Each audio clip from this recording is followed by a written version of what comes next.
مكتب شؤون حجاج المملكة الماليزية المتحدة.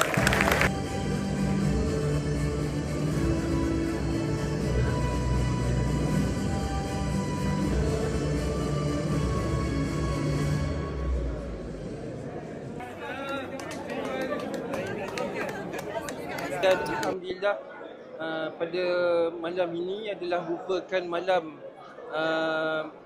penutup bagi operasi haji yang dianjurkan oleh Kementerian Haji dan Umrah Kerajaan Arab Saudi. Jadi bersempena dengan tamatnya operasi haji bagi tahun ini, Kerajaan Arab Saudi seperti biasa mengadakan ataupun memberikan penghargaan dan award kepada individu, kepada negara-negara yang telah memberikan perkhidmatan cemerlang kepada Duyufur Rahman. Jadi alhamdulillah pada malam ini sekali lagi tabung haji Kerajaan Malaysia telah dianugerahkan award Labaikum untuk tahun keempat berturut-turut, alhamdulillah. Dan malam ini yang lebih menarik lagi, kita telah menerima anugerah tertinggi ataupun apa yang disebut sebagai Diamond Award bagi pengurusan haji yang terbaik.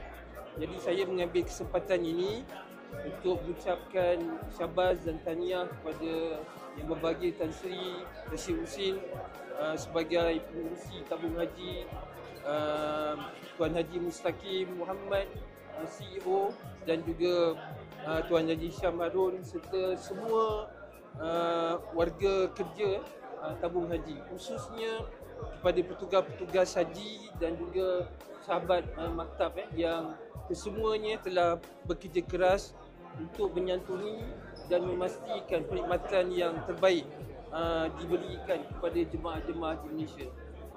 Alhamdulillah. Jadi ini satu penghargaan tertinggi, dan insya-Allah untuk tahun-tahun yang akan datang tabung haji berjanji komitmen untuk meneruskan dan memberikan perkhidmatan yang terbaik, dan kita akan bekerja sama dengan syarikat Masyarik Al-Masiyah untuk terus memastikan jemaah-jemaah haji kita berada dalam keadaan selesa dan seterusnya dapat menunaikan haji dan memperoleh haji yang mabrur.